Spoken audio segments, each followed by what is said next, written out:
Hello, I'm psychologist Yulia Latunenko. I very often hear from my clients the phrase, I just can't accept myself, I don't love myself. Let's talk about this today. And at the end of the video, I'll give you some advice on what to work on and where to start.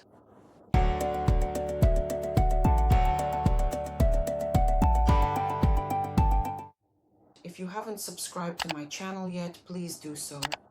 Like this video and leave your comments. Write more than 7 words to support my channel. I will be very grateful for any activity. Thank you. So I don't accept myself. Why does it happen that a person doesn't love themselves so much, even to the point of hatred? Can a person really have such a deep level of self-rejection? Why does this happen? Such a deeply ingrained attitude toward oneself is often the direct result of being raised completely and utterly incorrectly, particularly when parents consistently neglect the crucial emotional upbringing and development of their beloved child. All these problems originate in childhood when a child receives little approval, when they are rarely told that they are good, smart, beautiful. And on the contrary, there is a lot of it. Devaluation, criticism, remarks, reproaches, messages that something is wrong with you. And a person perceives this message as the truth. In childhood, children believe their parents. Everything parents say, the child accepts without criticism, without analysis, on faith. And very often, harmful messages, devaluing, destroying the psyche, ruining lives, become the foundation for shaping a person's worldview, the basis for building the rules of their life around these messages. If parents often criticize, make remarks, or devalue the child, this can lead to the child believing they are unintelligent, foolish, or worse than everyone else. They will compare themselves to other children, and then such a person grows up. And this pattern of comparing oneself with other people is the basis of such a person's life. But comparing yourself to another person is so pointless, right? Because you take another person as a standard and apply yourself to the ruler. First to one standard, then to another standard. There is no way to win in this competition because you have a message instilled in you, like a program, that something is wrong with you. Very often, women who were raised with this kind of devaluing upbringing, where there wasn't enough approval, hear their parents say things like, "Oh, so she doesn't get too proud of herself, so she doesn't stick her nose up." They avoid praising the child and letting her know that she is wonderful, that she is smart. This kind of support for the narcissistic component of the personality, parents don't provide it, and in doing so, they narcissistically traumatize such a person, such a child. Often women don't love their bodies because they have a feeling that something is wrong with them. This especially happens when a child is physically punished, when the body becomes a source of pain, physical pain for the child. When a child is often sick in childhood, they also don't love their body, and not even just that, because it becomes a source of physical pain. That's why even when parents unfortunately slap their own child, even if it's not a frequent occurrence, it still profoundly has the significant effect that the person eventually stops truly loving their very own body, because it is perceived as a constant source of pain and suffering, which can be deeply damaging. In this way, even girls who are quite beautiful and beautiful by conventional standards may not have any complaints about their bodies. You wouldn't say so, but they consider themselves unattractive, plain. They are constantly setting new and new demands for their bodies. They put themselves on diets, exhaust themselves, their eating behavior becomes disrupted, they suffer from bulimia and wear themselves out, vomiting after overeating, feelings of guilt, shame for not being good enough. This is a kind of hatred toward one's own body. And all of this happens because parents raise their child using methods like criticism, remarks, reproaches, condemnation, mockery, devaluation, basically, narcissistic abuse. even to the point of humiliation of the child. That's why the child grows up with a certain belief that there is definitely something wrong with me. I don't love myself. I hate myself and my body because I am the source of suffering, because my body is the source of suffering. What to do in such a case, I'll tell you at the end. But the first thing I suggest is to go through it. Music, psychotherapy, childhood traumas. So what should you do if you were unlucky with your parents in childhood, if they neglected your psycho-emotional health? And here I mean not only your attitude towards your body, but also very often parents criticize a child's intellectual abilities. And the child, even if they do well in school, grows up with the feeling that they are stupid. Their fear of public speaking may be a result of such trauma, because they are afraid. Such a person is afraid of being judged, receiving negative feedback, or saying something unnecessary or foolish. They are afraid of appearing stupid in the eyes of others because they looked stupid in the eyes of their own parents.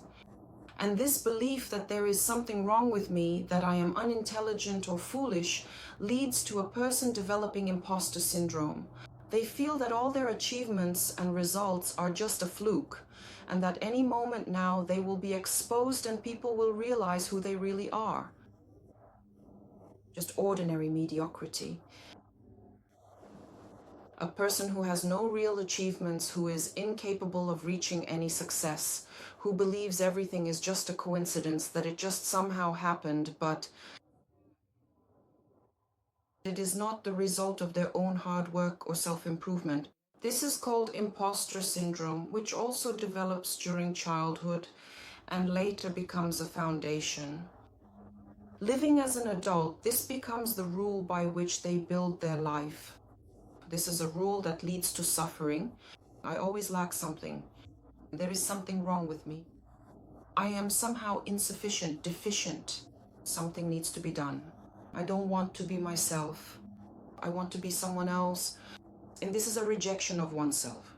This is a kind of split, a total one, which leads to hatred of one's own body, of one's personal traits, of one's qualities, and in general of oneself as a person. This destroys life, both on a personal level and at work and in your career when you're running a business. All of this seriously hinders a person and drains the life out of them. Vital energy. If you were treated this way, you need to understand and realize that this is your parents' attitude toward you. This is not your own attitude toward yourself. You simply adopted this model of your parents' attitude toward you. When you were a child, you couldn't perceive it critically. You accepted it as a belief that something is wrong with you.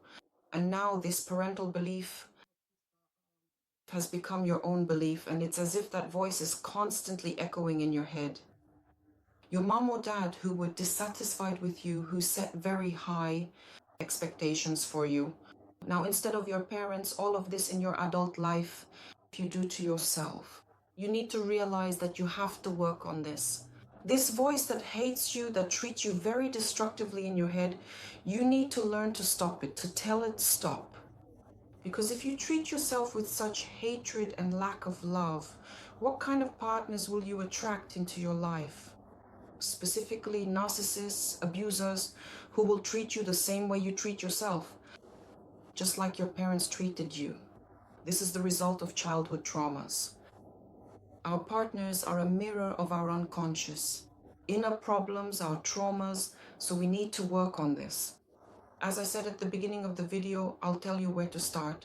If you don't have the opportunity to see a psychologist and work through your childhood traumas in such an intensive, effective way, then at the very least you need to understand what needs to be done. We all talk about the need to establish contact with your inner child, because it's your inner child that prevents you from living your life, because it's your inner child that destroys your adult life. It drains a lot of energy from your healthy adult life. Maybe you've already learned how to be an adult. If you're a man, how to be a grown man, to earn money for your own life, to rely on yourself financially. Maybe you even have a good career. But all these emotional things that get in the way of your life, they drain your energy. You could have done even more, made your life, your work, your business even better. But this attitude toward yourself takes away a lot of energy. Plus, you end up finding a mirror partner. A mirror who amplifies your traumas, showing you in full view what you need to work on. And we all talk about the inner child, but we forget that there is also such an inner part as the inner good mother. And so you also need to find access to your inner good mother. You need to establish contact with her. Between the inner mother, kind, good, comforting, approving, and the inner child who is wounded, who cries, who doesn't let you live in peace. To do this, you need to understand that when you treat yourself this way, when those negative voices in your head say that something is wrong with you, you are relying on that experience. The experience of a small child who suffered from remarks, criticism, and a lack of support from your parents. That is, you are relying on this experience, but you forget that at the same time, you also have the experience of an adult. And it is precisely this experience as an adult. Perhaps you are a mother, perhaps you are a father, and you already understand how to raise children yourself. But you need to direct this energy, right? First and foremost, toward your inner child, to become a good father, a good mother to your inner child. You need to talk to your inner child using the voice of an inner kind mother or father. If it was your father who was dismissive and not your mother, then you need to find that inner father within yourself and address your inner child. Like a kind, good father to your inner child. Speak, talk every day, write letters to your inner child every day. If you don't have the opportunity to go through therapy, then you need to work very hard on your own. And for those who haven't subscribed to my YouTube channel yet, please subscribe. Our community is growing, and that motivates me to create new episodes for you about self-development and relationship psychology. So subscribe to the channel, like this video, and leave comments. Write more than 7 words to support this channel.